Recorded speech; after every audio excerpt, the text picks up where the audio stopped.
This is a 2016 CX-5. Got 86,000 miles on it so far. Zero problems. And the funny thing is, the 2016 is widely known to be one of the worst model years ever for the CX-5 line. It's got to say something. So based on my girlfriend's experience with her 2016, I hauled off and bought myself a 2022 CX-5. This is the signature, no, this is the preferred trim level. They've changed their trim levels. This is a base model, by the way. Cloth seats and the whole works. But this one is the third tier from the bottom. So you get a lot of cool features. And I'll go over as many of those as I can. One of the things I do every time I buy, especially a brand new car, is I grab myself a couple cans of fluid film and a can of WD-40, and I go to town. One of the things I do, I like to keep my engines looking brand new throughout the entire time I own the car, and I succeeded in doing this. Longest I've owned a brand new car from start to finish was 6 years, and when I traded it in, the engine looked exactly as it did the day I bought it. Here's a couple of things you want to do. I'm not suggesting anybody do this. I'm just sharing this is what I do. I take some WD-40 and I spray it over as many exposed, unpainted metal surfaces as I can get at. This thing looks beautiful because it's brand new. It's fresh from Japan. And what the WD-40 will do is once the solvents evaporate out of it, it becomes kind of like a gummy, varnishy surface. And what that will do is it will prevent corrosion for a good amount of time. You got to reapply it maybe every year, but I also regularly wash the engines. I detail them every couple months, especially in the winter when the salt starts to get at things.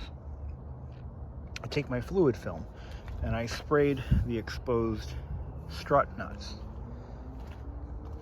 Fluid film sprays on pretty easily, but it sets up almost like a gel, and it's a self-healing gel. I also take my fluid film and I spray all the suspension components, everything underneath the car. And in doing this, I will prevent rust from ever occurring. And I've proven this, it works. I live in New England. We're gonna get a snowstorm tomorrow. They salt the roads. This is critical. Now, let me show you what it looks like when you don't do that. Now, this car I got to a little bit late. She already had it about a year before. Well, you can't really see anything, but I sprayed all the undercarriage of this car about 2 years ago, and it seems to be holding up pretty well. There's no light, I'm sorry about that. Anyway, for me, I like having a nice clean undercarriage, a clean engine. It's just a matter of pride for me. So let's take it from the top. Well, as a preferred package, it has the LED headlights, which are self-leveling and allegedly go around corners somehow. I haven't really tested that theory out yet. I've only had the car for 100 miles. Bought it 2 days ago. It had, how many miles did it have? I think it had 1.5 miles when I bought it. And in 2 days, I've managed to go 100 miles. I made a lot of short trips. It doesn't have the roof rack. Now this paint color, this is Soul Crystal Red or Soul Red Crystal. It's a stunning paint job. When you look at it in the sun, it just glows. It is mesmerizing. It's a beautiful color. I'll talk a little bit about the buying experience once we get in the car and we'll start driving. I like this particular trim level because it has the base model wheels. Tires will be a little bit more comfortable to drive on, and they'll be cheaper to replace than the 19-inch. These are the 17s, and I think she's got 17s as well. Once upon a time, 17-inch wheels are pretty standard. It does not have a rear parking aid, so if it will happily let you back into things. This trim level also includes a power liftgate.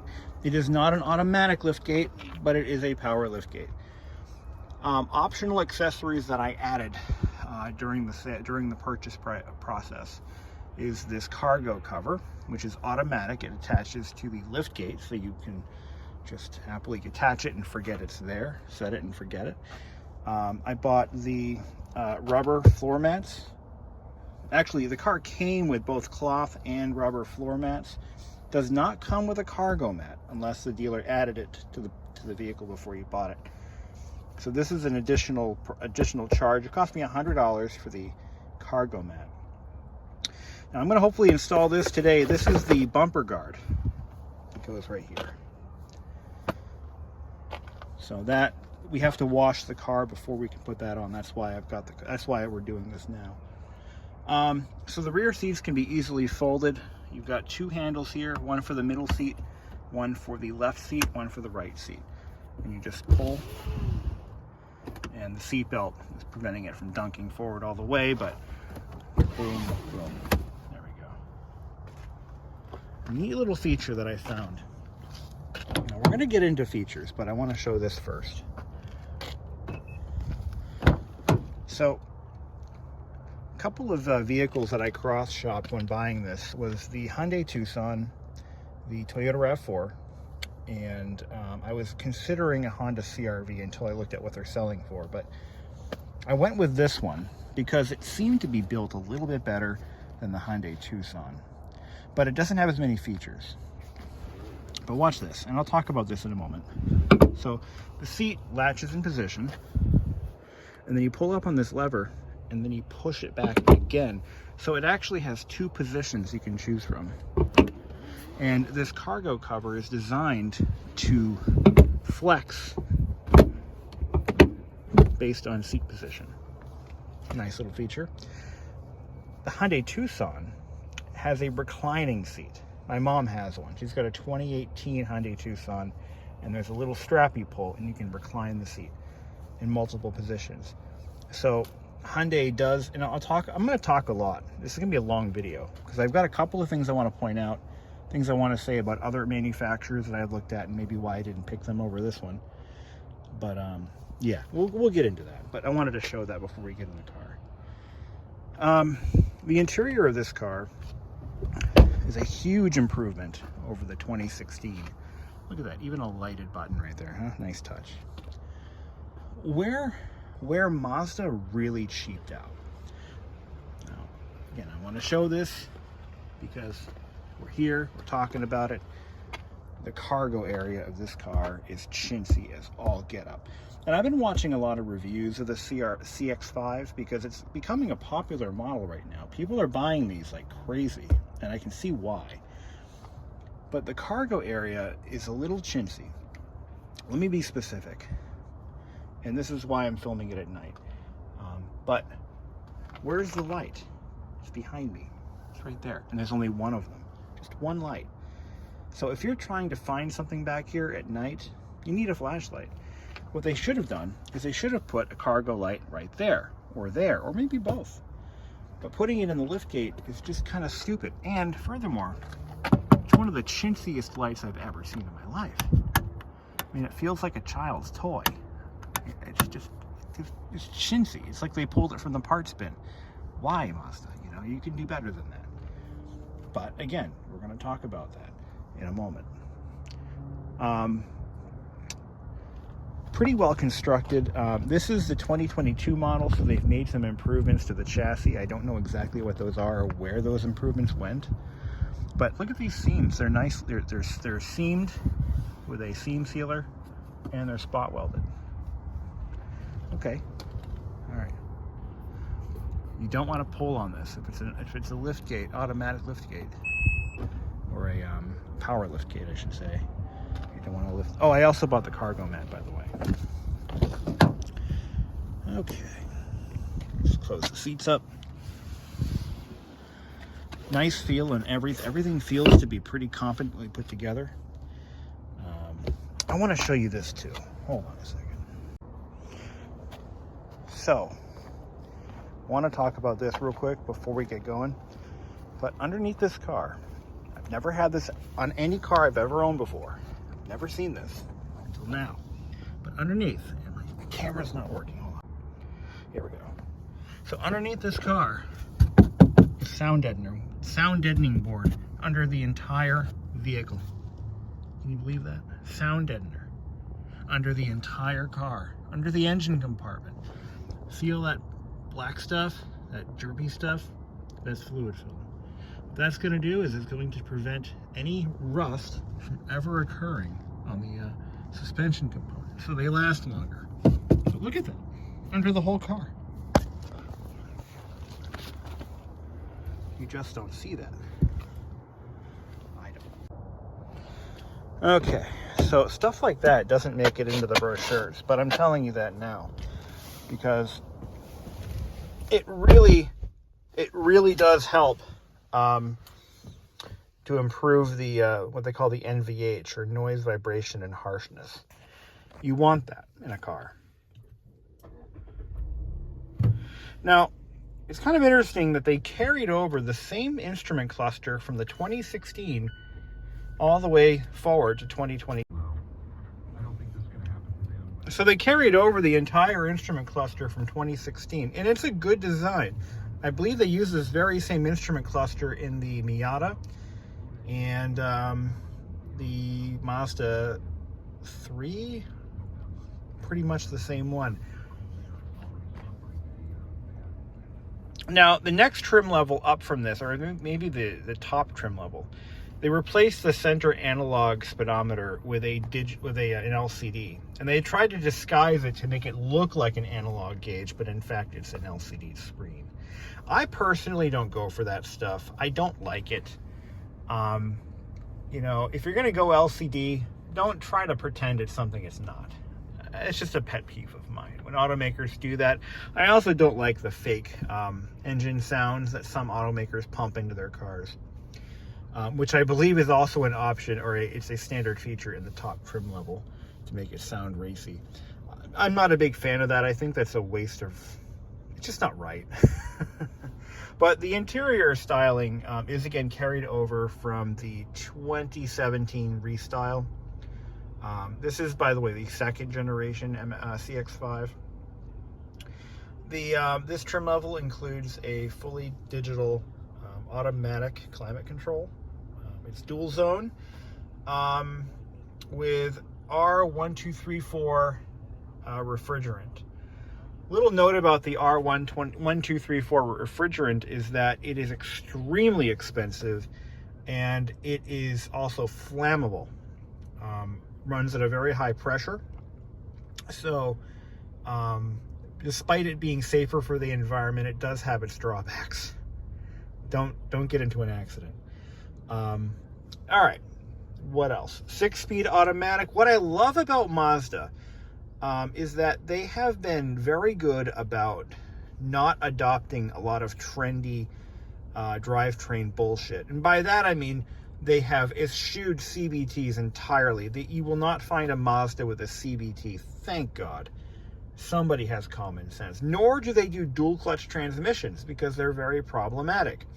What Mazda has done is a 6-speed automatic transmission that I believe they built in-house, and it features a lock-up torque converter that uses a clutch. I forget exactly how that works, or how the technology, what causes it to engage or disengage or vice versa. But one thing that they did embrace surprisingly in this vehicle, and I think they started in 2018, is selective cylinder deactivation. It's automatic cylinder deactivation based on engine load. I'm going to show you how to tell whether it's on or off. So if I go through my menu, now this has to be addressed too, but we'll talk about that later. So in our menu here, if I go hit the home button and I scroll over to information, and then I scroll over to fuel efficiency monitor, this is our cylinder deactivation status, and right now it shows that all 4 cylinders are on. But what will happen is, as you drive along, as you're cruising down the road, you're going to see when you let off on the accelerator, 2 of these cylinders, I believe the outboard ones, are going to go dark. which means it's only running on 2 cylinders. When you're coasting down a hill or when there's no engine load, all 4 deactivate. Pretty cool. Now, this is a point of controversy because this technology has been tried before by General Motors and it didn't work out for them. Allegedly, it can cause excessive engine wear, but again, this has been out since 2018, and I've been looking for reports of 2.5 liter Skyactiv engines having issues, and there really aren't any.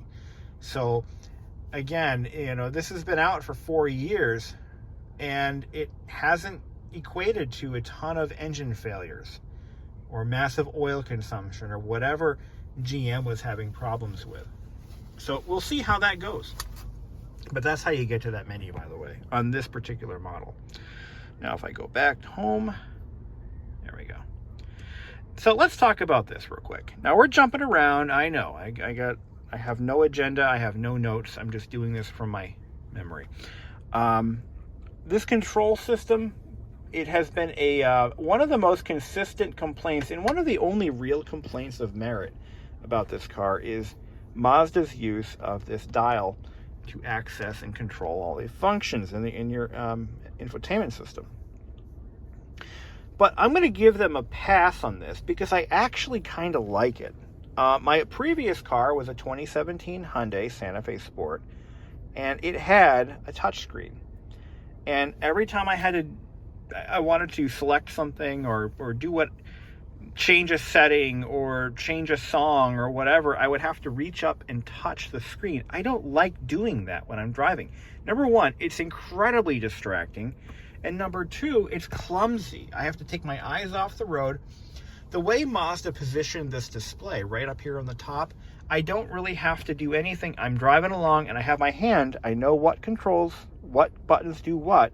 Like the remote control on your television set, when you get used to it, you don't have to look for it. You don't have to look at it anymore. You know where everything is. So I can just glance over without being all, and I can just change the settings by rolling through these dials. I can plug in my phone, which I'm using as a camera right now, but it does have CarPlay, by the way, but it's not wireless. So keep that in mind. Not wireless on this particular trim level. I think the next trim level up it is, unfortunately. But I can just scroll through. I can change the radio station, which I thought I had some favorites programmed in there. I don't have any AM favorites, but that's okay. I can press that little star button right there. There's a star that brings up my favorites, and I can just scroll through my radio stations, select it, without my hand even leaving the center console. I mean, that's pretty good. I like that. I think that's pretty nice. Volume controls are rotary knobs because, seriously, some automakers have gone entirely push button. And look, volume controls need to be rotary. Change my mind, okay? Same with temperature controls. They're rotary knobs. They're not push buttons. I hate push buttons. Sadly, the fan control is a push button, but hey, we lost that battle, but I think we're going to win the war here. All right, now on the select on the preferred trim level, you don't get paddle shifters. I don't know why people like paddle shifters. I think they're stupid. On a daily driver like this, I mean, why? It's whatever. It's not a sequential manual. Why do you need paddle shifters? But anyway, you don't get them on this trim level, but you do get manual shifting. You can select manual and push up and down, and you can certainly do that if you choose. Now this one caught me by surprise. The display brightness, we're jumping around. I got ADD, whatever. Never diagnosed, but I'm sure I do. The rotary knob here, up here on the top of the instrument cluster, is how you adjust your brightness. It does not adjust the brightness on the interior accent lighting, which is quite interesting. Now we're going to talk a little bit as we get driving. We're going to talk about what my opinion of Mazda in general is, and a lot of these little things are going to come up. These little features, these little creature features that they either have or don't. We'll talk about that. I got a lot of things on my mind. All right. So no glove box light. It's a shame, but they seem to be, glove box lights seem to be pretty hard to find in cars these days. I don't know why that is. All right, I'm gonna buckle up because we're gonna get taken off in a minute. I gotta wash the car for the first time, so I can put I have a trunk, a bumper guard that I need to install, and the car has to be clean to do that. So, what else? Sunroof. Oh yes, sunroof. Let's talk about that sunroof. Now, one of the trendy things in automobiles today is panoramic sunroofs. They cover the whole roof. In fact, the entire roof becomes glass. My Hyundai Santa Fe had one such sunroof, and one of the reasons I got rid of the car was because it's out of warranty and the sunroof is starting to bind up. Now, I looked into pricing to get that fixed, and it's going to be around $3,000 to replace the sunroof cassette. There are no parts to replace. You replace the whole fucking thing. Now, in this car, it is a standard sunroof, just old-fashioned power sunroof with a manual shade. Look at that beauty. It works, and it'll work for the life of the car. It's pretty well made. It's got a manual shade. Look at that. No additional motors and cables to brake. It's pretty simple. Has a vent mode. You just press up on the button and it vents. Hold down and it closes. What's surprising though is map lights. Those do not appear to be LEDs. I think those are incandescents. No, that's pretty bright. That's got to be an LED. I think it is. I don't know. All right. Well, let's get going and we'll talk. I have a lot of stuff to say, so this video is going to run very long. It's supposed to have automatic high beams. So right now the high beams are off, and if I hit the high beam switch, okay, you push it forward and they become automatic. So if traffic comes at you, yeah, so they're on right now actually. If I press automatic, then they should turn off with oncoming traffic. But those headlights are not following the steering wheel. So I just checked, and my car does not have the adaptive front lighting system. That starts at the 2.5S premium trim level, which is has a base price of $32,310. Now, I won't pay $2,000 more to have that feature, but if you do go up that level, well, there you go, adaptive front lighting. Replace them, because it's going to be very expensive. All right. So let's continue on a little bit.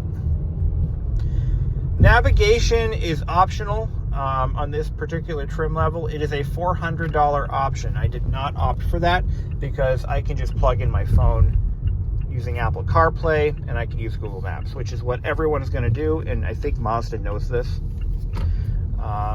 But if you don't want to use your phone for navigation, you can spend $400 on an SD card.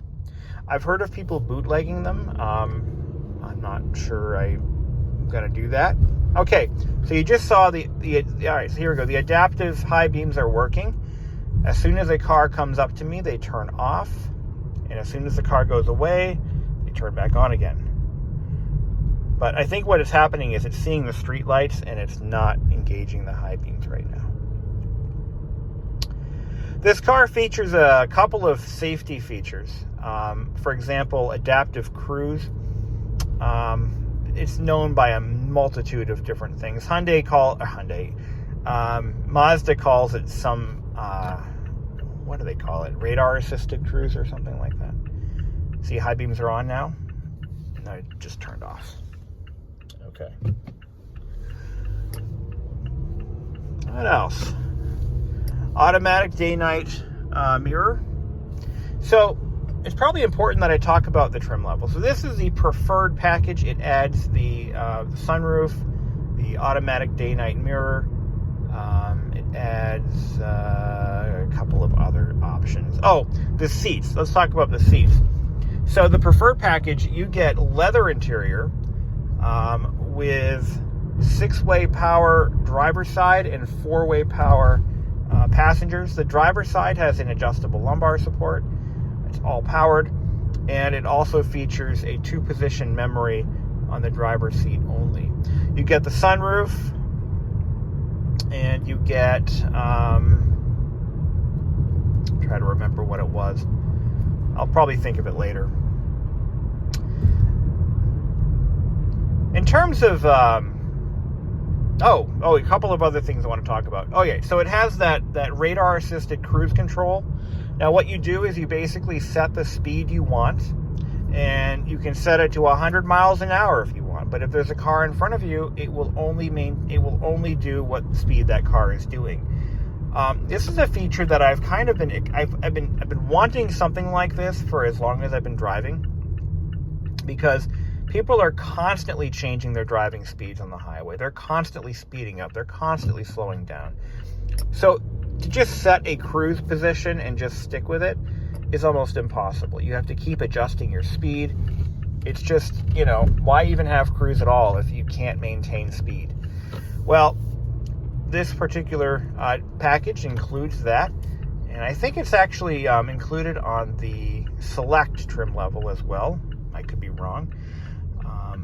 But it is worth it. If you can find one of these that has, or any car with that option, I think it's well worth it. Saves you a lot of hassle. In addition to all of those cool safety features, you also get what's called auto hold. You press auto hold, and the car will automatically brake for you. It'll hold the pedal down. So when you pull up to a traffic light and you have to come to a complete stop. Once you do, the brakes will automatically remain engaged. You can take your foot off the brake pedal and rest your foot on the gas pedal. And as soon as you hit the gas pedal, the brakes will release and the car will roll forward. Neat little feature. It has a hill descent feature or hill climb feature. So if you turn that on, it won't roll back. It's a neat little feature, or a hill hold, I think they call it. All of those little safety features have actually reduced my insurance rate from my 2017 Santa Fe Sport. I saved about $100 a year in insurance for having those features. The automatic braking is something I hope I never have to use.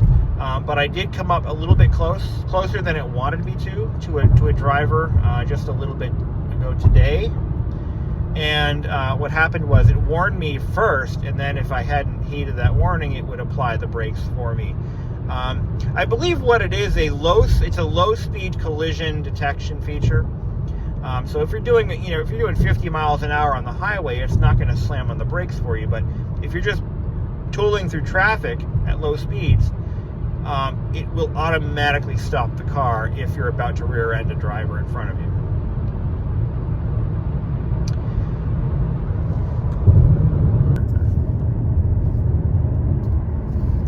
So let's talk about my thoughts on Mazda in general. I feel that their vehicles are... Mazda is one of those car companies that...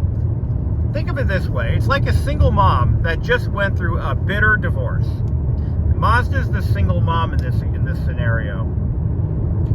Mazda divorced Ford after a very long marriage. I believe over 40 years of marriage. Ford was abusive to Mazda. Ford prevented Mazda from going broke, but they also prevented Mazda from shining. And, they had their bright spots here and there. They had the RX-7, the Miata, of course. I have a predisposition for Miatas as I own one. But ultimately, Mazda was not allowed to really shine. Their products, by the year 2000, they were sharing platforms with Ford, Volvo, and even Jaguar. So Mazda really didn't have an identity anymore. They were just the Japanese Ford. And that's a shame because, Mazda had some great ideas over the years. Rotary engines, for example. The Miller cycle engine. You know, they had some pretty cool interior features. One example would be the swinging, oscillating vents in the Mazda 6. But Mazda slowly lost their entire identity, and they just became another product under the Ford umbrella. They were sharing engines with Ford products, and they just kind of languished, and they were losing money. Fortunately, some Japanese investors decided that it's time that Mazda be given a chance to once again shine and develop their own brand identity. So Mazda became an independent automaker somewhere around the year 2013 or 14, or maybe even 15. At that point, Mazda started to retool their entire company. They developed a new Miata for 2016. They began to redesign their entire product line, and they redesigned. They stopped using Ford technologies and Ford parts in their drivetrains and developed all their own stuff. And this car is kind of the culmination of those efforts. Unlike Hyundai, you know, Mazda hasn't had 40 years of tweaking their own products to match the needs of their customers. So there's a few things that they kind of missed in this car. A few refinements that they could have put in but didn't. To really get an idea as to what I mean, test drive a Hyundai Tucson and then test drive one of these. And what you're going to find is that the Hyundai Tucson has a lot of little creature features. You know, when you press one button, something else happens, or everything is kind of interconnected in a more seamless fashion. I can't quite, you know, pinpoint any one particular thing about the Tucson that emphasizes my point, but test drive one, and you'll eventually get to see what I'm talking about. So Mazda's brand identity,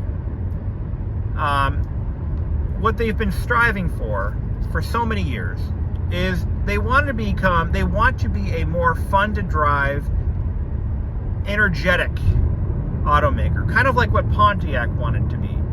The tagline "Zoom Zoom" means something, and it means this: when you get behind the wheel of a Mazda, it's a different experience than the competition. This does not drive like a RAV4. It actually drives a little bit, if I recall, a little bit like a Volkswagen Tiguan, which is a good driving vehicle.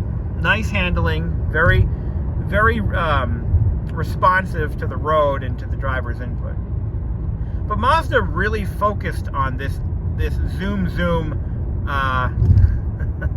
I don't like it myself. I don't like the way whatever. But they really emphasized road handling, comfort, and sportiness once they became independent again. Now, my girlfriend's 2016 CX-5 was the first one I had driven. And one of the first things I noticed about that CX-5 is just how fun it is to drive. Acceleration on the highway, merging, turning, I mean, it just hugs the road. It really does. It hugs the road, and it's just a lively vehicle. It's also quick. I mean, that thing, jackrabbit starts are what it was built for. And when I decided to go with the Mazda CX-5 over the RAV4, and of course the Tucson, I took that into consideration. This car just screws. It really does. It's lightweight, and it has a 2.5 liter direct injected engine. I mean, it is just a blast to drive. Now, I don't want to beat the crap out of my new car, so I'm not jackrabbit starting this thing, you know, but the fact that it can do it, the point is it can get out of a sticky situation very easily. It's nimble. You just have to drive one, and then you'll know what I mean. You can't express it in words. You just have to experience it. Now, as you notice, that hold indicator just turned on. See? So right now, my feet are off the pedals. Just completely off the pedals. It's holding itself. If you're on a steep incline or decline, probably not a good idea to use that feature, but we're on level ground right now, so it's holding itself just fine. Not bad. It goes and it stops. The brakes on this car are still really too new to judge. They're very touchy. I don't know what that means. Oh, it's telling me that there's something beside me, but there isn't.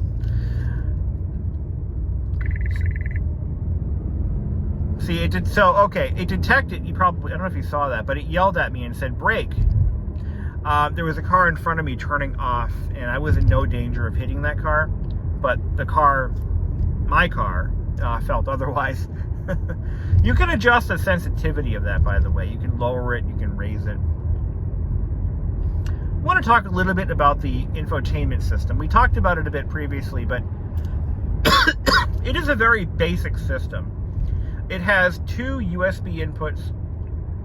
It does not have, now this is interesting, it does not have an auxiliary jack. I couldn't find one. No auxiliary jack. So it's dependent on Bluetooth and USB via CarPlay.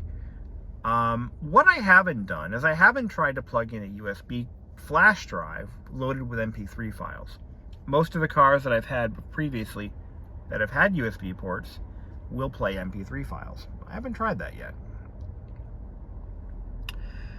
Now, I've had the car so far. I think I told you guys I've had it for 2 days now, and I've put 116 miles on it. It still has that burning smell that a new car has. It doesn't usually last that long, but this one it has. Now, I've also added to it by spraying fluid film under the car, so it's probably going to take a good long while for that to go away.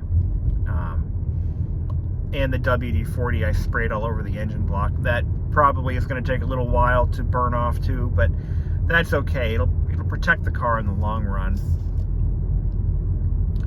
Oh, I just thought of this. This particular package also gives you window tint in the rear. That's not standard. That is a package feature. So, in case you were wondering, yes, you get factory tint. I live in a state, by the way, where it is illegal to tint my windows from the driver's side compartment forward. So you can't tint the side windows and the front seats or the windshield. New Hampshire is very serious about that, so if you relocate here from another state, be prepared for your car to fail a state inspection if you don't remove that tint. People don't realize that, and the fines are pretty steep. As last I knew, they're like, you will be fined, and it's not going to be pretty. Plus, you get a fix-it ticket, so they take it very seriously. But you can tint the shit out of your back windows. They don't mind. They don't care. So I'm pulling into a car wash bay right now. You can't see what I'm doing, but I can, thankfully. You know, it's funny. The car already has whirl marks on it, and it's brand new. It had them when I drove it off the lot. It's almost unavoidable with a new car. Something's going to happen to it. Either something gets hit, or... Oh, great. I get the wash bay with the dead lights. Is that what's going to happen now? All right. Got what appears to be 2 crack addicts driving a convertible in the winter. Okay. To each his own. But, all right. I'm in the wash bay right now. Now I can stop. So the interior of the car. So we didn't really talk a lot about the seats. These are heated seats. They are not cooled, but they are heated. Cooled seats are optional in the upper trim levels. I don't know exactly which level, but it's there if you pay for it. It's like, you know, you got to spend like $35,000 to play. The finishes. Oh yeah, so the seats. Okay, so these are supposedly real leather inserts. The trim level below this one, the Select, they are I believe they're vinyl, and the lowest trim level, the 2.5S, they are cloth. Now I actually wanted a 2.5S. They didn't have any, so I figured, you know, if I'm going to spend a little bit more money, I might as well go with the Select. And that's what I did, because sunroof. You get handles on all 4 sides. Some cars don't even have these. Seriously, they're not standard. You get lighted vanity mirrors, and the light is built into the mirror. Now, that is an incandescent. That is not an LED. So, that's neat. Hyundai and Toyota put the lights up here. Don't know why, but they do. These visors also feature slide-out extenders. Passenger side also lights up.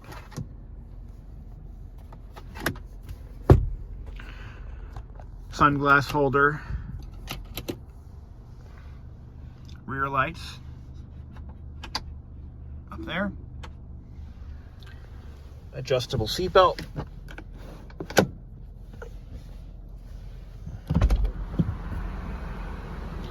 There's your memory right there. Pretty cool. All right, so we're just finishing up at the car wash. I'll let you see it clean.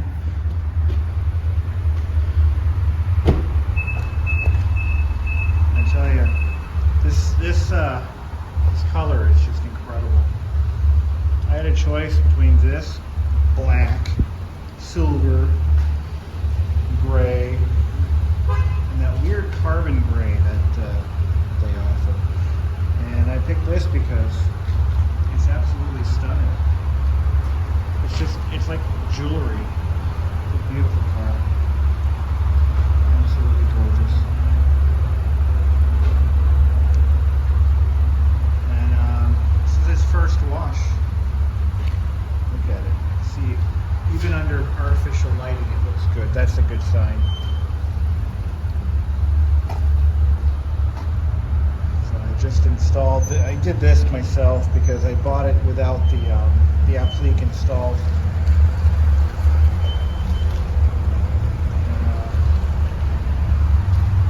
Yeah, it's a stunning looking car. So let's talk more about the features, and I wanted to kind of elaborate on what I meant by some of, like, automakers package their vehicles differently. So, for example, this is in a class that contains a few very, very popular, very good quality vehicles. The CR-V from Honda, the Tucson from Hyundai, I believe the Chevy Equinox is about the same size. And of course, it has like 5 cousins under different brands. It's also a competitor to, I'm not sure if the Mitsubishi Outlander, no, the Mitsubishi Outlander's bigger. Oh, the Nissan Rogue. Who could forget the Nissan Rogue? It's a forgettable car. I can see why you might forget that. Well, the Nissan Rogue, the RAV4, the CR-V, they're all competing for the same market. You know, I would say the middle class to lower middle class, average Americans, at least in this country. I shouldn't specify nationality, but people my age, middle class, not rich, just wanting an affordable do-all vehicle, which this can pretty much do it all, that is fairly affordable to run and own. Oh, and don't forget the Volkswagen Tiguan, I believe, is in the same bracket. The Hyundai Santa Fe that I had previously is in a class above. It is the mid-sized SUV, so it's above what we have now. It's actually bigger than this vehicle, so I should point that out. I'm actually downsizing in a vehicle. So each of these automakers, they're not luxury brands. They're just, brands that are popular with the average person. With average means. How do they differentiate themselves? How does each automaker differentiate their offering for the compact SUV market? How do they make theirs stand out? while maintaining a budget. So each automaker is trying to target the same basic audience. And they do so by sticking with a budget, right? So the RAV4 doesn't cost $65,000, and the CR-V doesn't cost $15,000. They all fall within the upper 20s to lower 40s. There's like a $10,000 margin between them. And each automaker has to take their allotment, their slice of that currency pie, and make the best out of it, while making their vehicle appear or act or behave better than the competition. And they do that by shifting where the money goes in the production, the features, the materials. That's what they have to work with. And each company is positioned differently in the world or in the market. They might have better access to certain materials. They might have an exclusive deal with a chip manufacturer or with a part supplier where they can get that part cheaper than anybody else. What makes Hyundai different and what makes them unique is that Hyundai owns a lot of their suppliers. They manufacture a lot of their own parts. Hyundai has diversified into the parts business. Hyundai supplies parts to other automakers, kind of like what Mitsubishi's been doing for years. So Hyundai is in an advantage. Hyundai is at an advantage. They also own their shipping lines and the ships they're shipped on. Hyundai builds ships. They build cargo boxes. Hyundai is a very big company, bigger than you think. And so that allows Hyundai to maintain a cost competitive advantage. And Toyota, they know their market. Toyota knows that their market is somebody who really isn't into cars. The average Camry or Corolla or RAV4 or Highlander buyer, they're not car people. So they're not building their cars for performance. They're not putting money in performance and handling. Toyota's money goes into the quality of the materials and the engineering of the vehicle. And they're engineered not for performance, but for longevity and for low maintenance and ease of ownership. Nissan takes all the money that goes into their Nissan Rogues and their Rogue Select, whatever the fuck that is. They take all of that money and they roll it up into cylinders and they snort it, and then they produce whatever they can from whatever parts are in the back. Honda, their position is more of I don't even know where Honda sits anymore. I really don't. But Honda, they build a very compelling product, the CR-V. Now, I have actually ridden in a couple of different CR-Vs, and I find that Honda doesn't put a lot of money into the quality of the interior. The last CR-V I sat in and rode in, it felt very cheap. It felt low rent. But maybe some of you guys can chime in. If you cross-shopped a CR-V, tell me what you think of it. Because I did not. I really didn't seriously consider a CR-V. But I had considered a RAV4. I didn't buy a RAV4 because I couldn't find the one I wanted. All they had were top trim levels. I checked a couple of different dealers. I couldn't really find the model I wanted. So I decided, after talking to a couple of Mazda Jesus Christ. The CR-V, the CX-5, and the RAV4, it's confusing. But I talked to a couple of I'm doing it again. CX-5 owners. I actually am dating and live with one of them. I got their ideas as to what they thought of their vehicles. And I used that information to help eliminate a few different... Never once considered a Rogue. I really didn't seriously consider a CR-V. but I had considered a RAV4, and I even considered a Tucson, because I am very familiar with Hyundai and their product line. So Hyundai is trying to become another Toyota. They're trying to out Toyota. So they're giving you value for your money. They're giving you features, little creature features and creature comforts that you really don't find anywhere else. Hyundai vehicles are very well thought out. I've owned enough of them, I know. They just think of everything. But the quality isn't what it should be. You know, you do get what you pay for, and you will get 100,000 miles out of your Hyundai if you buy it new. It's whatever goes wrong is essentially covered under warranty, and you will get your 100,000 miles worth.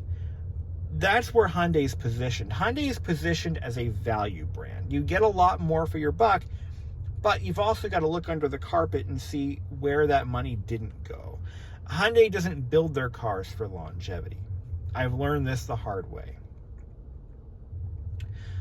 But where does Mazda fit in this puzzle? Mazda is, after their bitter divorce from Ford, they have essentially put themselves back on Tinder, and they're repositioning themselves as an upscale everyday vehicle. They're positioning their vehicles to be a little bit more upscale and a little bit better quality than what you might get from Hyundai. You don't get as many features, and some of the stuff isn't as well thought out that Mazda does. For example, this infotainment system, you can't select the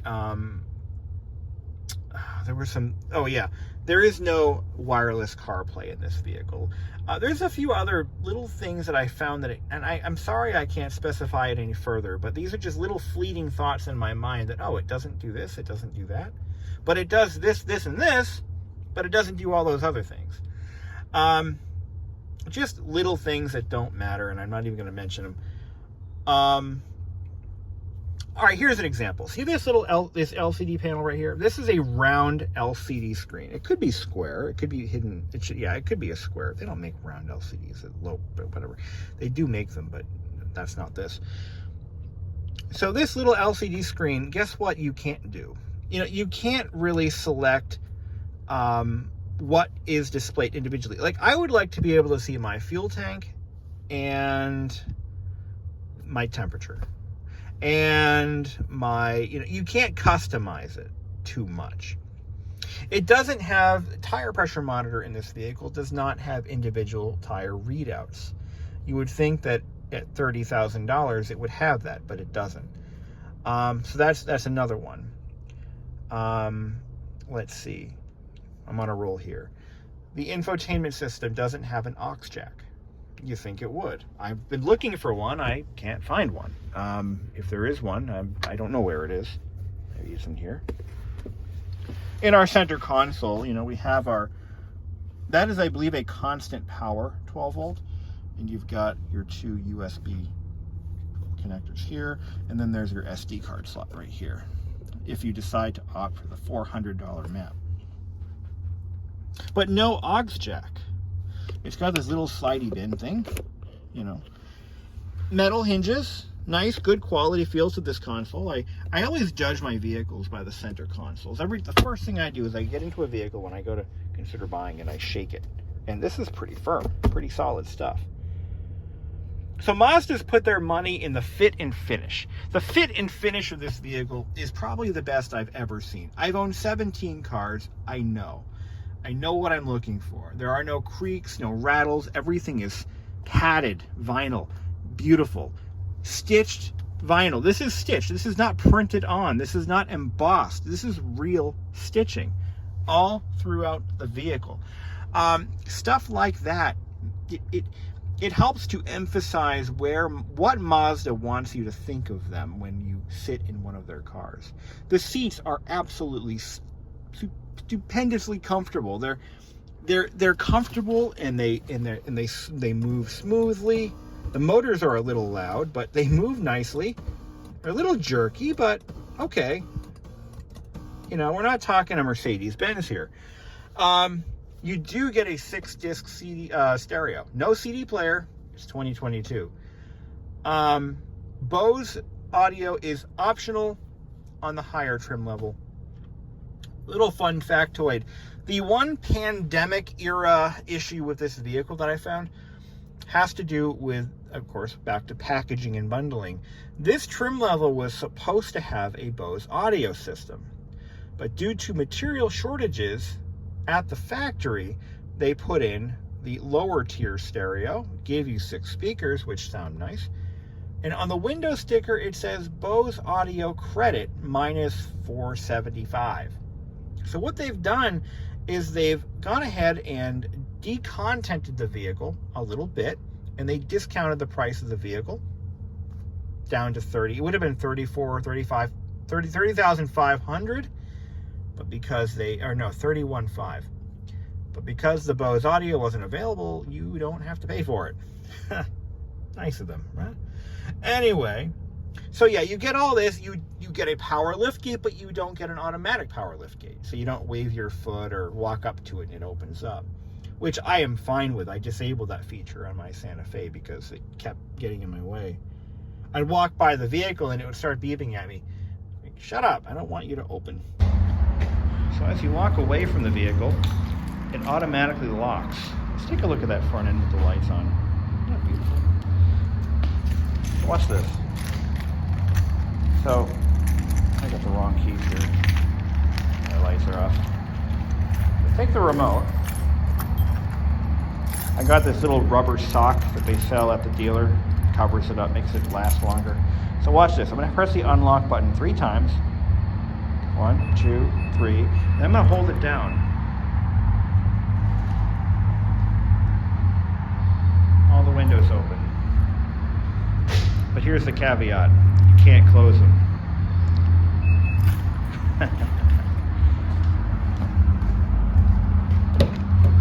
So the other thing I want to point out is, while you get all this cool stuff, keyless ignition, automatic, or no, sorry, what do they call that? Express up and down on all 4 windows rather than just the 2 front windows, which is pretty typical. But you get all that, but guess what you don't get? And I mentioned this earlier, you don't get reverse parking sensors. Why? I don't know. But you get radar cruise. But you don't get heated mirrors. You get heated seats, but no heated mirrors. You would think, see, that's another thing, is back to Hyundai for a moment. Hyundai puts heated mirrors on almost every car they sell. It's just a thing. That's just what they do. That's Hyundai's thing. That's Hyundai's, again, they're building a value brand.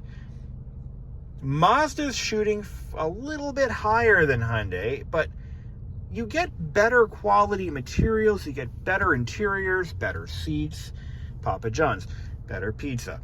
But you don't get heated mirrors, you don't get reverse parking sensors, you don't get a CD player.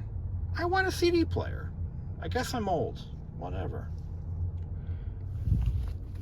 Electric parking brake, which is pretty standard these days. And you have to hold the pedal down.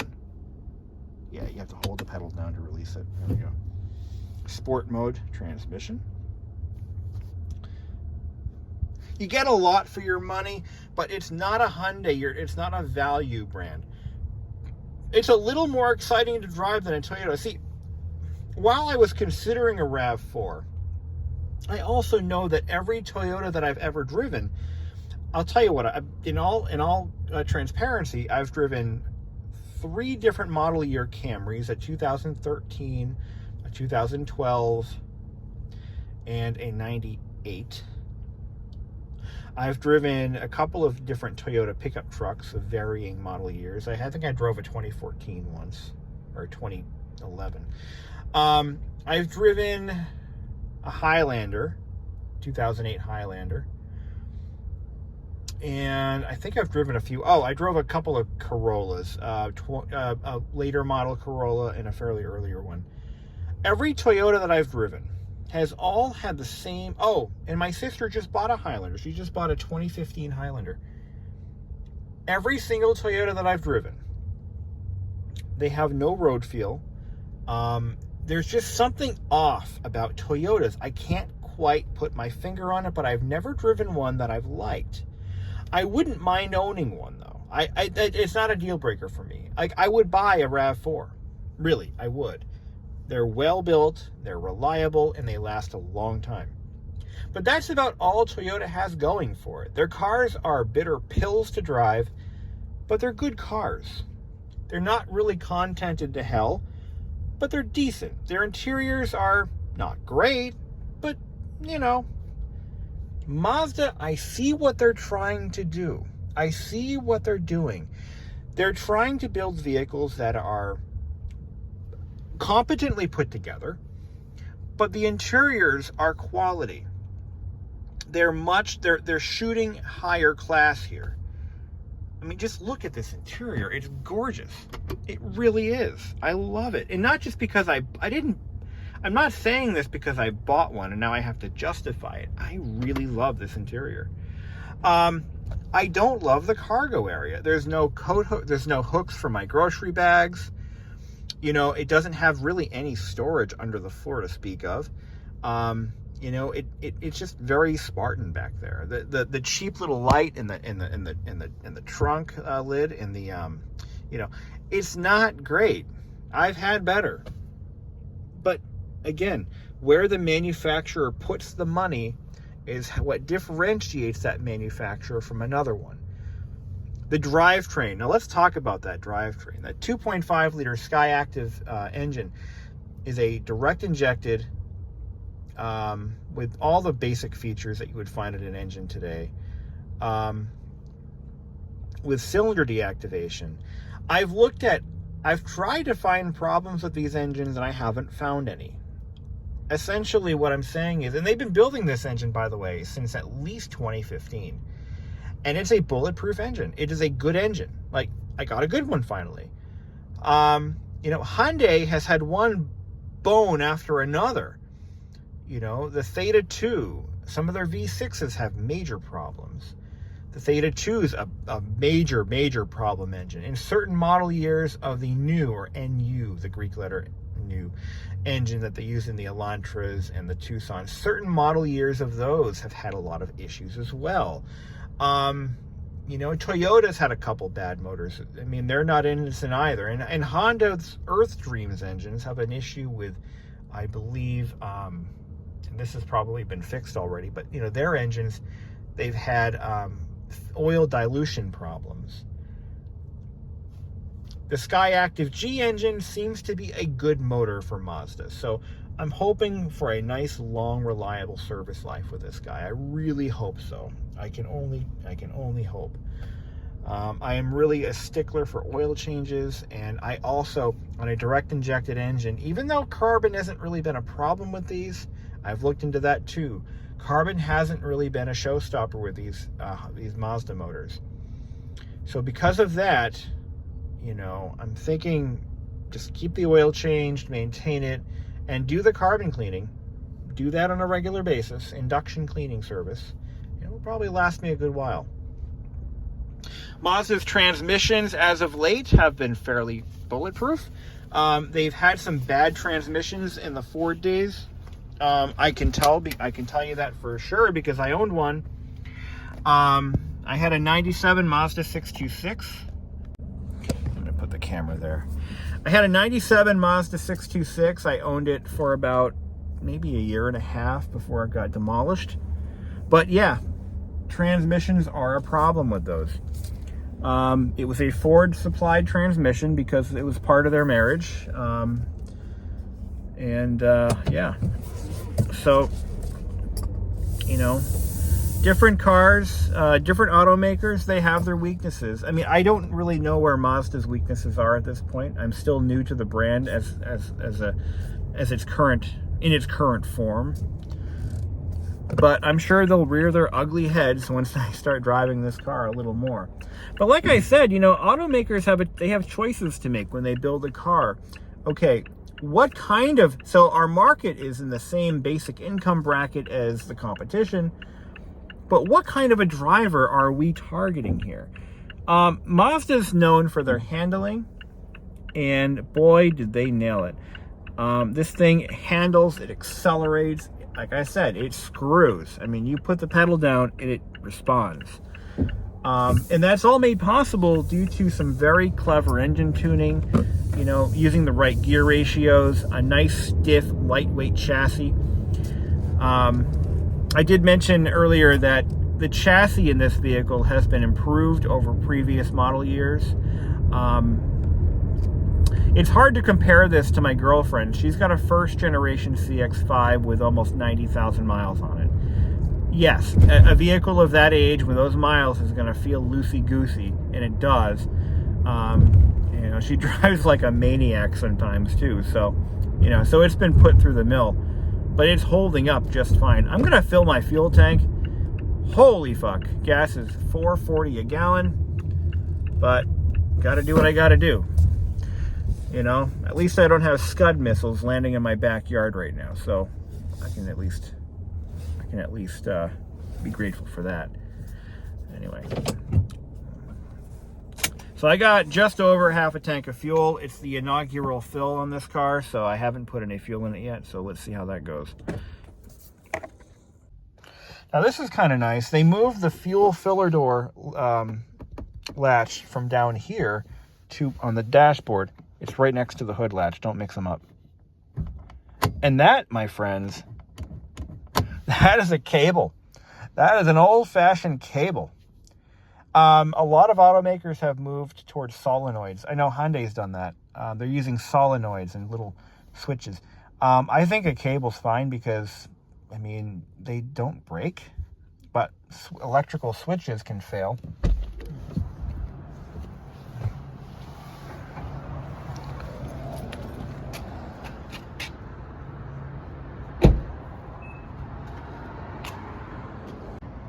Okay, apparently wasn't filming. So we got some better lighting here. Look at that beautiful paint. Look at that color. So this is the cheapest fuel cap I have ever seen. It is so chintzy. Look at that. Diesel exhaust fluid for the diesel version. That's where that goes. That's what that's for. Now, I'm going to fill it with premium because only $5 a gallon. Supposedly the Sky Active 2.5 actually wakes up a little bit with premium fuel, so I want to see how that goes. High compression engine. I can take advantage of it. It cost me $30 for half a tank. $28.30. Probably won't do that again. Probably won't. That's pretty expensive.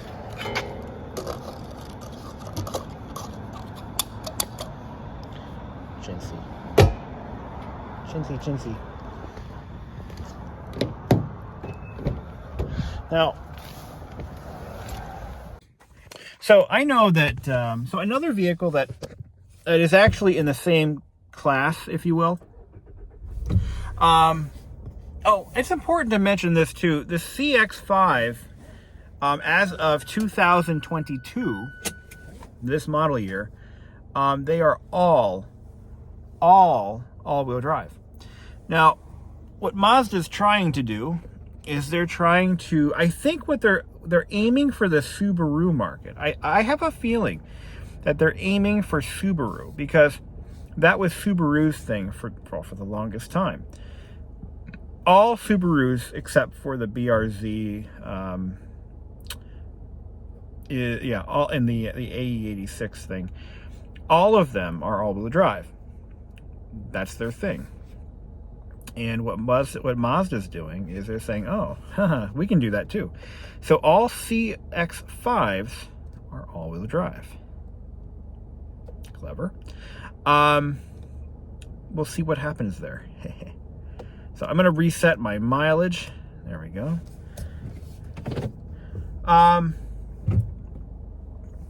I've driven Subarus. I was considering buying a Subaru a couple years ago, and after hearing about their constant issues with oil consumption, oil leaks, and head gasket failures, I opted not to go Subaru. I have some friends who love their Subarus. That's all they'll buy. And they're decent cars. They probably have some of the worst interiors I've ever seen. V Westlife, if you're watching this and you're still watching this video, I'd like to hear your input on that and if I'm wrong. But the Subarus that I have been in, which have been a Forester, a couple of Foresters, and a couple of Imprezas, they've all been pretty much universally bad. Just stiff, uncomfortable, kind of chintzy feeling and looking. The doors, when you close a Subaru door, it's like closing the lid on a tin Jack-in-the-Box. It's like it just goes ding. There's just not a lot of substance there. And am I wrong? I know Subarus are well renowned for their safety. They use one of the strongest B pillars in the market. They've really prided themselves on safety, but what is with the interiors of Subarus?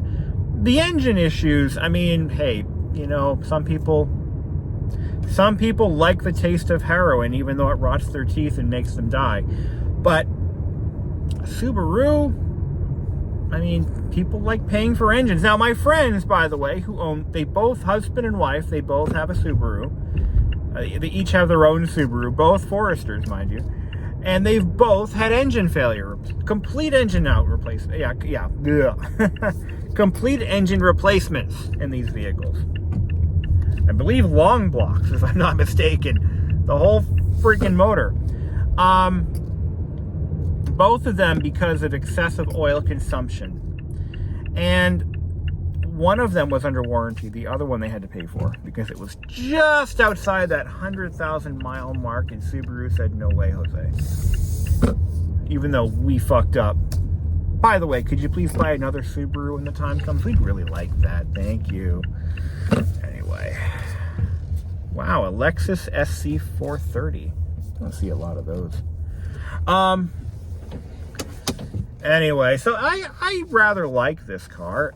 That's really the point I'm trying to make. I'm very pleased with my decision, and I'm gonna miss my Santa Fe. The Santa Fe Sport had some features that I will live to miss.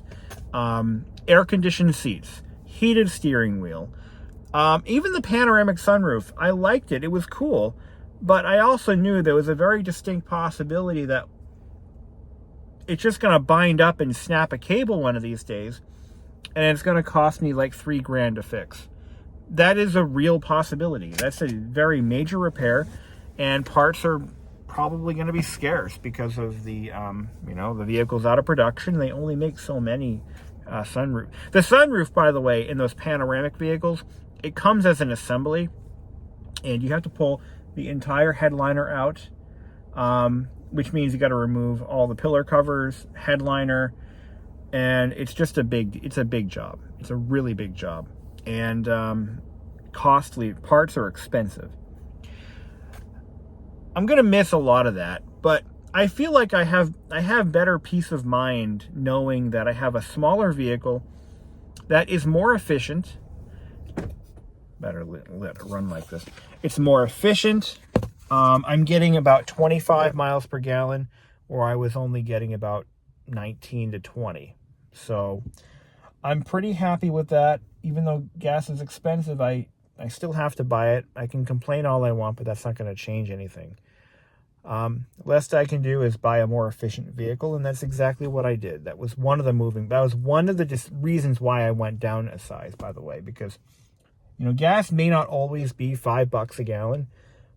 It will go down, but why waste money on fuel when I can just save a few bucks on a smaller vehicle? I really don't know what else I can cover in this video. It's already long enough. Look, if you're looking at buying a compact SUV, those are your choices. The RAV4, CR-V, should I even mention the Nissan Rogue? Seriously, who's buying those? The Hyundai Tucson is a strong competitor. It is a really good vehicle. My mom drives one. Now before I close out the video, I'll talk about the Tucson for a moment. Before I bought my Santa Fe Sport, I actually planned on buying a brand new Tucson. I could have had one for the same money, actually. It was about the same price. The Tucson, I think I drove 2 of them, maybe 3. And what I didn't like about them, one of them had a dual clutch transmission, which I did not like the feel of. It just felt broken to me. The other one was an automatic. The automatic had no power. The DCT model had the turbo 1.6. I didn't really like either of them. I'm going to be honest, I didn't like either of them. They both felt, it's like here's what I was looking at this. I was looking at the price of the vehicle and how it handled and how it drove, and that Subaru is so close to hitting me. I cannot believe it. Anyway, I didn't like the way it drove. The road feel, it just wasn't what I was looking for. It was kind of like Toyota, you know, the road feel, the handling just doesn't, it's just something about it. It just doesn't work for me. Just saying. So I did test drive the Tucson, and I just didn't like it. My mom bought one, and it just, again, my dad hates it. My mom loves it, and that's all that matters. But it just doesn't have the road feel, you know? Look, if you're looking for one of these, something in that price bracket between 26 and 40, you've got to test drive a CRV. Test drive a CRV, but also test drive a CX-5. I think you'll be happy with what you find. I really do. I am impressed, and yeah. So bottom line, Mazda put the money where it counts. They put it in the interior, they put it in the drivetrain, and they put it in the suspension. Everything else, oh, and that paint job. By the way, if you like the paint job, it's an additional $475. It's like $500. If you like that Soul Red Metallic, it's a $500 paint job on top of MSRP, or on top of the base price. Just be aware of that. So another feature I wanted to bring up before we close out the video is that the preferred package also includes rain sensing automatic windshield wipers. And they're on right now. This car has automatic rain sensing windshield wipers. Now I have no idea how they sense rain, but they are speed sensitive, so the faster you go, they tend to kick in a little more, especially in the rain. And it works off of the intermittent, it takes place of the intermittent wiper position. And this is seems to be more of a sensitivity knob. But I noticed that while I have it in that mode, see, it's kind of weird. Like I think I prefer intermittent wipers. I really do. It's a feature I don't think I'm going to like because it's hard to control them. And like right now, there's not enough rain. So I'll drop the sensitivity down to zilch. I'm not really sure what's triggering them. I suspect it probably uses the camera used for the cruise control. I don't know. I'll have to look into how they sense rain, but it seems to be like sporadic, and I might have to get used to that. The car in front of us is clearly a Buick. You know, there was once a time when Buick was the king of the road. What happened?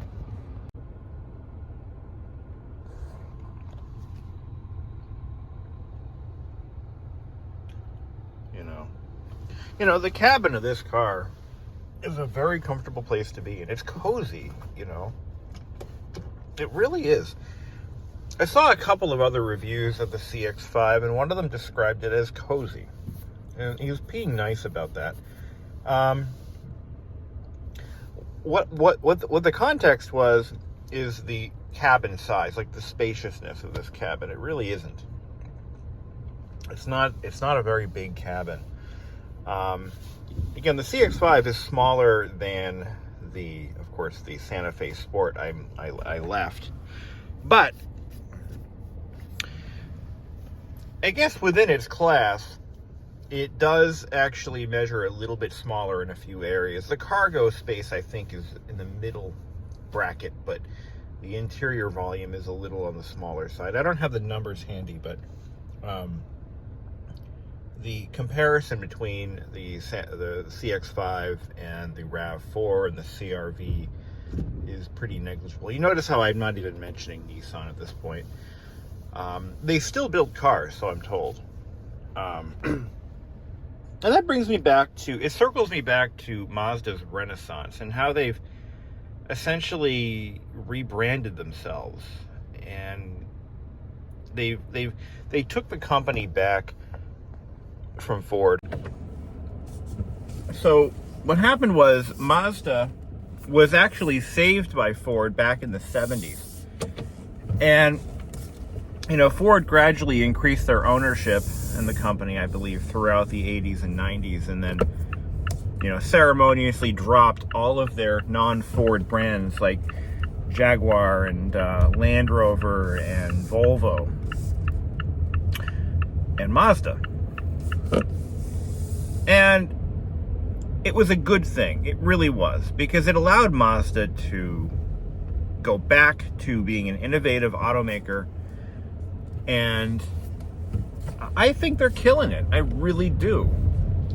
I watched a bunch of other reviews of this car, and I found some that looked like they might be bad. Like, I found one review, I forget who it was, I apologize for that, and the guy said, you know, here's why I hate my car, and it was like the seat trim fell off once or twice.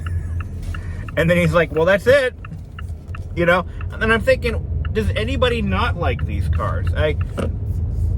You know, every car you find, you usually find some people who, you know, really hate that car because it did this or that.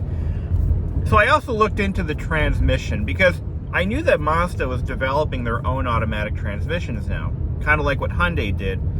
Hyundai used to use Mitsubishi transmissions, and they've been using Mitsubishi transmissions for many, many years, and because they were once allied with Mitsubishi.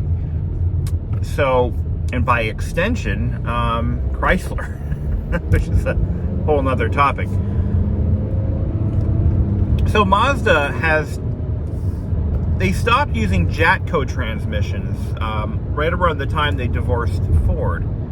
Jatco is owned by Nissan, and they make some of the worst automatic transmissions known to man. At least they used to. And Mazda used to use them. So when they stopped using Jatco, they developed their own 6-speed automatic. See, Mazda, I think I talked about this before, but Mazda has bucked the industry trend, which is moving towards CVTs and DCTs, both of which have their major shortcomings. The CVTs are a bear to drive, and dual clutch transmissions, as I mentioned in the Hyundai Tucson, which used one, it had a DCT, and I really didn't like the feel. It was kind of unnerving, if you will. Get some better sound deadening. But Mazda developed their own 6-speed automatic, which uses I can't really describe it. I have to actually see how it's put together to really picture what it is, but it uses a multi-plate clutch built into the torque converter. And so what it does, I guess it boils down to this: it locks up the torque converter more frequently. And a locked up torque converter transfers more power from the engine or from the flywheel to the tail shafts or the drive shafts by eliminating the torque converter slip. So it locks up much more frequently on this transmission, and that creates a more direct experience. I've been driving this car now for 150 miles, and I'm finding that you can feel it lock up. Like, you can feel that direct connection engage. And I really feel that that's a better sensation than any CVT or DCT I've ever driven. In fact, it's a much better feeling automatic than what I'm used to. The shifts are butter. They're just absolute butter. I mean, I'm not gonna lie, the first drive I took in this car, when I left the dealership lot, before I bought it, it still had the dealer plastics and everything on the seats, and they had them on the wheels. It had the plastic on the wheels. It had little bits of trim missing because they installed that stuff at the dealer. Hadn't gone through dealer prep. Nothing was done to it yet. I took it for a drive, and what I found was the transmission engaged into second gear very abruptly and harshly. And I'm thinking to myself, well, this is a harbinger of things to come. And it didn't do it again. It hasn't done it since.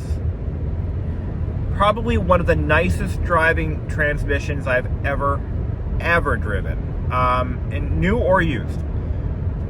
And I've driven a couple Toyotas, all of them automatics, and Toyota has a buttery smooth transmission, but this, it just feels more, I don't know, it just feels raw. I like it. I really do. The transmission in the Mazda, I was pretty certain this was the case, but turns out it may be true, that it was actually developed with Aisin's help. Now, Aisin builds transmissions for Toyota and other automakers, but actually Volkswagen uses them too. But Aisin helped to develop this transmission for Mazda, and it uses Aisin componentry. I believe the servos are all Aisin. I found an article that was intended for transmission shops, and it describes how the transmission works and what it goes into it and how it was developed. Now, when I hear the word Aisin in the context of an automatic transmission, I get all fuzzy inside, because I know Aisin builds the best transmissions in the world. That's why Toyotas don't have transmission problems, or they're not known for it. But you have to maintain it. So let's talk about maintenance for a moment. So it's funny, so my girlfriend's car, the 2016, has the exact same drivetrain as this. Same engine, transmission, a lot of the same underpinnings. It's very similar. So I've already done maintenance on this car. I already know what it's about. I've done brakes, I've done belts, I've done plugs, I did a battery, the basic stuff. And her car was very easy to work on. It uses a stretch belt, so that the serpentine belt is a stretch belt. I was able to do it without any special tools. You're supposed to have a special belt stretcher. I didn't do that, and it worked just fine. Doing the plugs in her car were a snap. A couple of things I want to point out, though. Again, I have a long way to go before I have to do those things on this one, but that stretch belt, the spark plugs. You really should use the exact replacements. There's two versions of the plugs in this engine. One of them, so you can get them with or without the laser welds. They're the NGK Iridium lasers. I forget what they're exactly called, but they're not a platinum plug. They're is it titanium or something? Iridium. They're iridiums.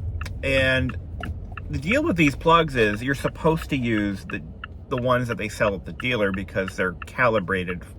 So it uses the spark plug feedback, as I believe. I forget exactly what it uses, but anyway, long story short, you really should use the correct ones. In her car, I used the welded plugs, not the laser welded plugs.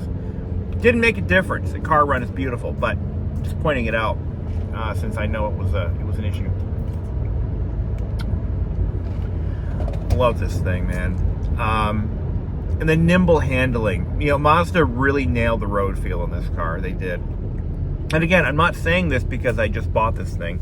I'm saying it because it's true. You've got, if you're cross shopping a Tucson, definitely consider this. Now, people buy RAV4s for because they just want to make a car payment or pay cash for a car and never have to worry about it again. The RAV4 is probably a better built vehicle. I'm just going to say it. The RAV4 is probably better built. Toyota has a long history of development with that vehicle. They've spent a lot of money fine-tuning their engines, and Mazda, for the purpose of this video, Mazda in its current form has only existed since 2015. So, but then again, they know how to build cars, and they've been building cars since the 60s, possibly even earlier. I think they've been building them even longer than that. So Mazda knows how to build a car, but again, they just divorced Ford, and in the divorce, they got some pretty cool technology that they developed with Ford, I'm sure. And but everything you think you know about Mazda, throw it out the window. The Mazda that you had in the 90s with a bad transmission, like I did, that's not the case anymore. Those transmissions were built by Ford. If you've had a Mazda from the mid 2000s, 20 teens that had a bad transmission, once again, chances are you had a Jatco transmission. If you had a CX-9 with a bad engine, guess what? That was a Ford engine that failed. This is Mazda being Mazda, and they really, really killed it. They really did. This thing is just a dream to drive. It doesn't lack. It lacks the little niceties that make a Hyundai Tucson what it is. But you've got to realize that Hyundai has positioned their brand as a value brand, which means that you get a lot for your money. It doesn't translate to a long-lasting vehicle or a nice driving vehicle. But you know that with a Hyundai, if you turn the lights on, it automatically does this, or you turn that on and it automatically does that, and everything is interconnected in a symbiotic way. And this is more of a it may not be as refined in the whiz bang features department, but it'll get you there comfortably and on time.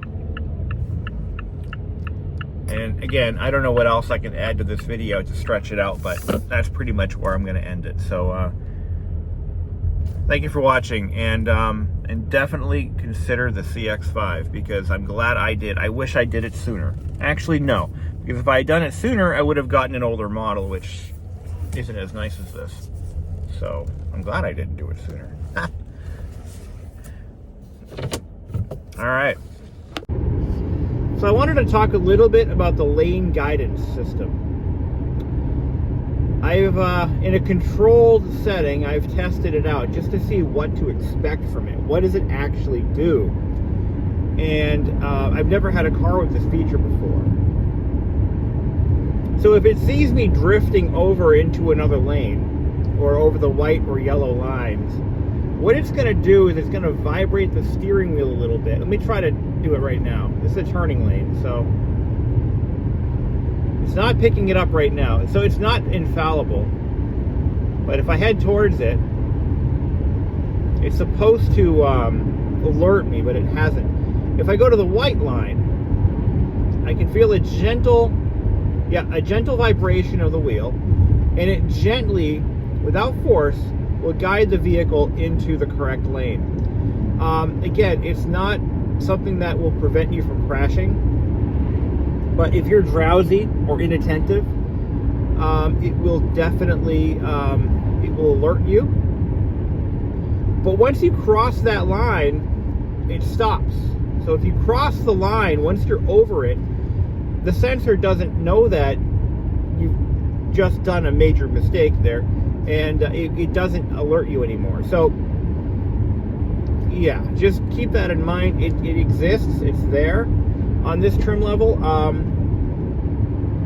I think it's actually almost standard on this model, to be honest. I don't think the base model has it, but I know that this one does. But it's it's not alarming or jarring at all. It's just a gentle vibration. It's like you're hitting a rumble strip. It's not doing it on the yellow line, though. I don't know why that is. I'm going to go ahead and engage the radar cruise. So what's nice about this car is when you turn cruise control on, it stays on the whole time. So all you have to do is press the set button on the wheel and set your speed. You can set it to whatever you want. I'm going to set it to 55. And what it's going to do is no matter what happens, the car will not exceed 55.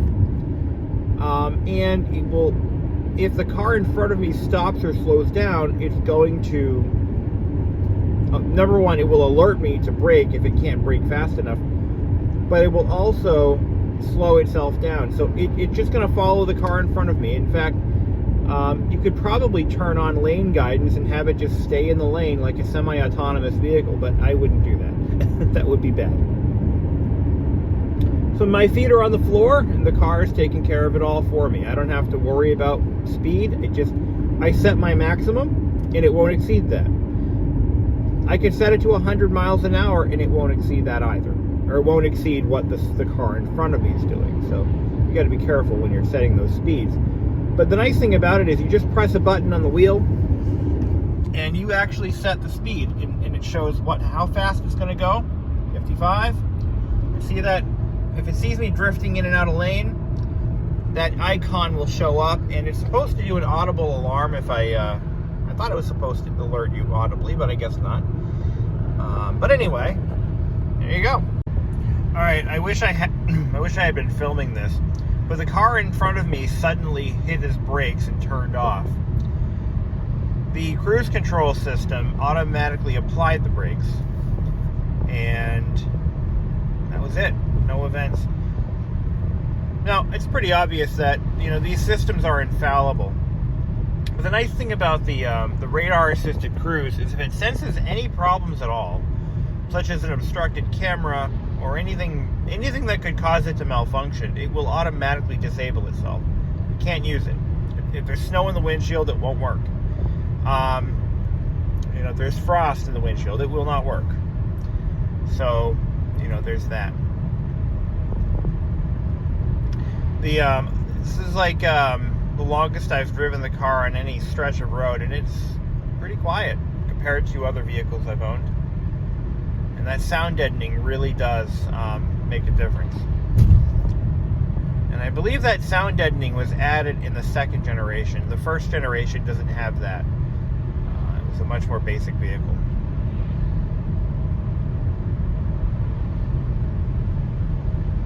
I mean, really, you don't even hear the tire noise. What I hear is the wind rushing around the vehicle. That's about it. I don't even hear the engine. I don't hear the tire noise. A little bit, but I don't hear anything else, just the wind going up and around the vehicle. Most of the noise I hear is coming from behind me. That's pretty good. That's really good. All right, apparently my car doesn't have the adaptive lighting option. So whether it's adaptive or I think it's just LED headlights. I don't think they're adaptive. Made in Hofu, Japan. It's like tofu, but better. Not bad. Nice lot of stars. I like stars. Not bad at all. And the mileage, by the way, seems to be pretty accurate. It's not broken in yet, so I'm going to get a little bit less than what it should, but it's been pretty consistent, about 24, 25 miles per gallon so far. Now, this is important. I want to show you guys something. Check out the edge of this glass right here. Okay. Now, what that is,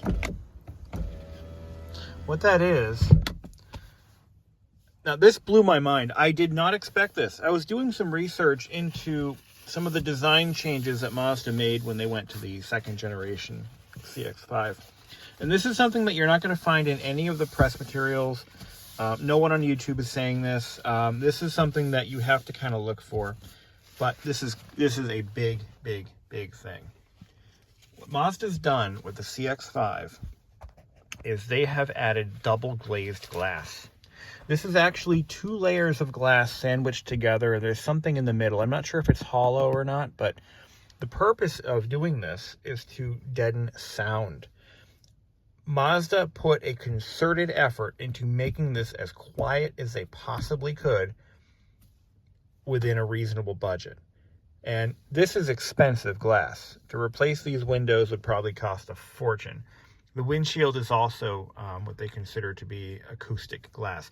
It doesn't say acoustic glass on the window sticker.